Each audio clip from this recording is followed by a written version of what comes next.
विमला मौसी, पल्लवी को लेकर आपकी जो भी चिंता थी वो जायज थी, लेकिन उसका जो समाधान आपने निकाला था वो हरगिज गलत था।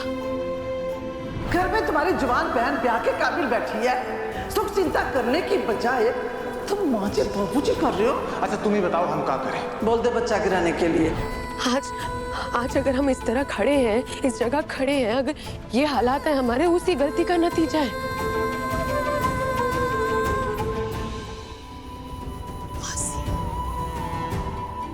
अपनी गलती सुधार लीजिए।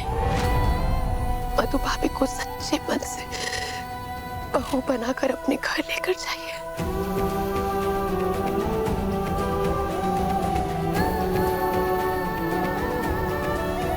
गलतियां तो हुई है ना, थोड़ा बड़ी है, तो हमें ऐसा लगता है कि आपको भाभी से माफी मांग लेनी चाहिए। इतने सालों से आपने उनको उनके पति से दूर रखा, तो ये बच्चे के लिए जो उस दिन उन्होंने खो दिया था। ये लड़की सच में ये सब चाहती है या हमारे नक्शे कदम पर चलकर दुर्गा के खिलाफ कोई चाल चल रही है?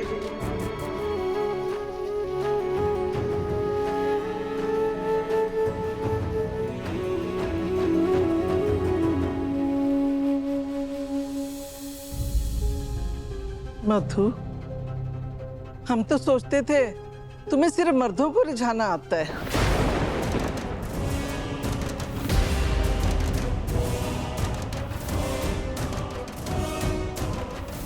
लेकिन स्नेहा को पट्टी पढ़ाकर तुमने आज हमें गलत साबित कर दिया। तुम माँ बेटी दोनों बेशर्म हो, ये तो हम जानते थे, लेकिन किस हद तक गिर जाओगे ये हमने सोचा भी नहीं था। तुम्हारा गुंडा भाई स्नेहा की मांग में सिंदूर भर के यहाँ ले आया, और तुमको क्या लगा तुम उसके कान भर के उसके जरिए हमको मजबूर करोगी? विमला, जबान संभाल कर। तुम दोनों माँ बेटी पर। मौसी, कैसे बात कर रहे हैं आप? तुम चुप करो स्नेहा, तुमने सोच कैसे लिया कि इस बदचलन लड़की को? एक शब्द नहीं हमारी बेटी के खिलाफ। तुम भी चुप ही रहो। इस बदचलन लड़की को अपने घर ले जाकर माहौल गंदा नहीं करेंगे। अगर तुमको मालूम नहीं है तो अपने कान खोल कर सुनो। बहुत जल्द हम अपने बेटे शेखर की शादी दोबारा करवाने वाले हैं। हाँ, जाओ करवा लो, हमको कोई फर्क नहीं पड़ता। हमको अच्छी तरह पता था ये सब होने वाला है। इस सब का स्वांग तुमने रचा है, हम बहुत अच्छे से जानते हैं। हमारी बिटिया के दर्द को और कुरेदना चाहती थी तुम, इसलिए तुमने अपनी प्यारी बिमला आंटी को हमारे घर में बुलाई और ये सब करवाए तुमने।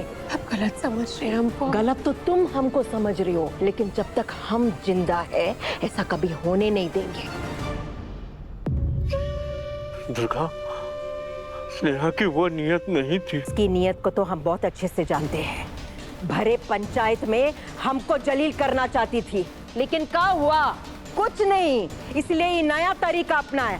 हमारे घर में हमारी दुश्मन को बुलाकर हमारी बेटी को जलील करवाना चाहती थी हमारे सामने। बस हो गया, अब बर्दाश्त नहीं करेंगे हम। तुम यहाँ से जाओगी या धक्के मारकर निकलवाए? दुर्गावती, बहुत जल्द तुम पछताओगी, देख लेना।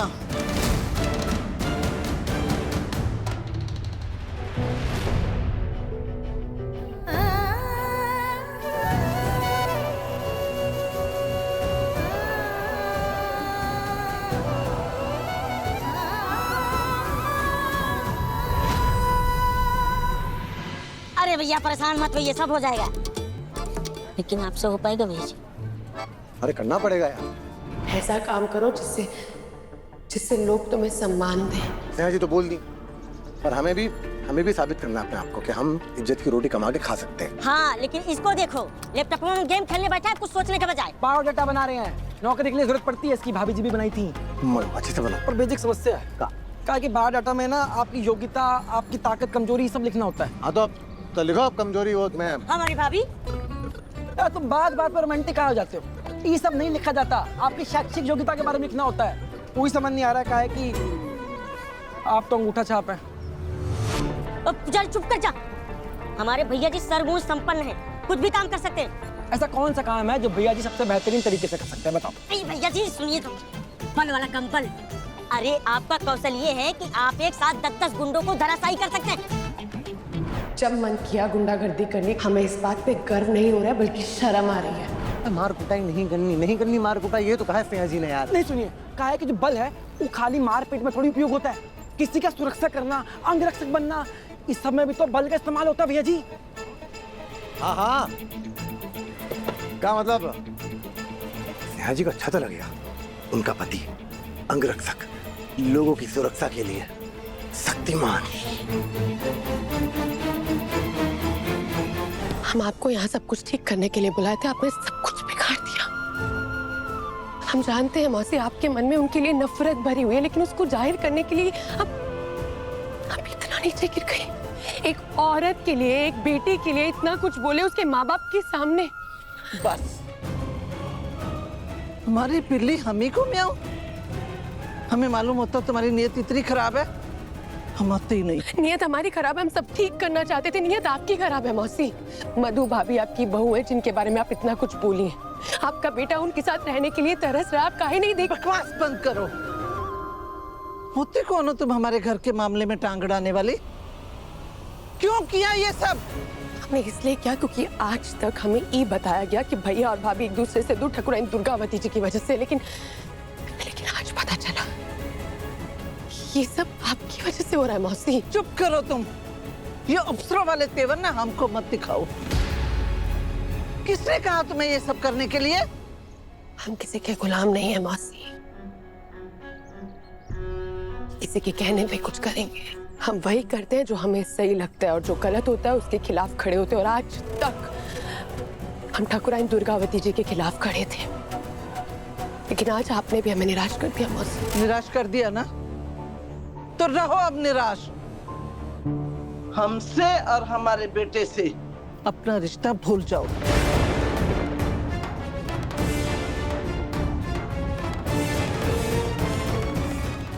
पहचानने में हमसे इतनी बड़ी गलती कैसे हो गई? कैसे नहीं पहचान पाया मेरे को? क्या करें? कैसे वादा पूरा करें हम अपना?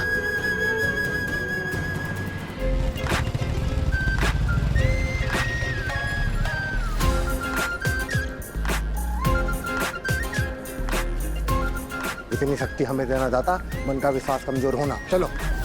आप ठाकुराइन जी के बेटे होकर नौकरी ढूंढने आए?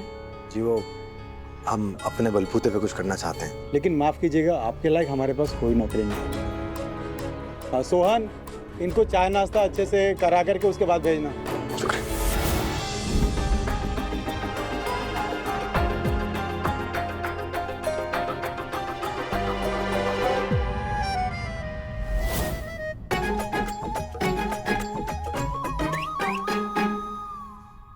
ठाकुराइन जी के बेटे से हम काम थोड़ी करवाएंगे क्या?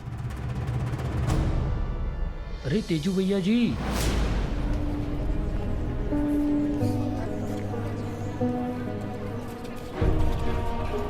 दिमाग धर्म संकट में फंस गया है।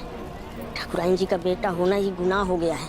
बड़ा काम कोई देना नहीं चाहता क्योंकि भैया जी के पास कोई उपाधि नहीं है, और छोटा काम कोई दे नहीं रहा है क्योंकि ये ठाकुराइन जी के बेटे हैं। फिर भी हाथ तो नहीं मानेंगे। स्नेहा जी ने चुनौती दी है, पूरी तो करके रहेंगे। पर कैसे करेंगे?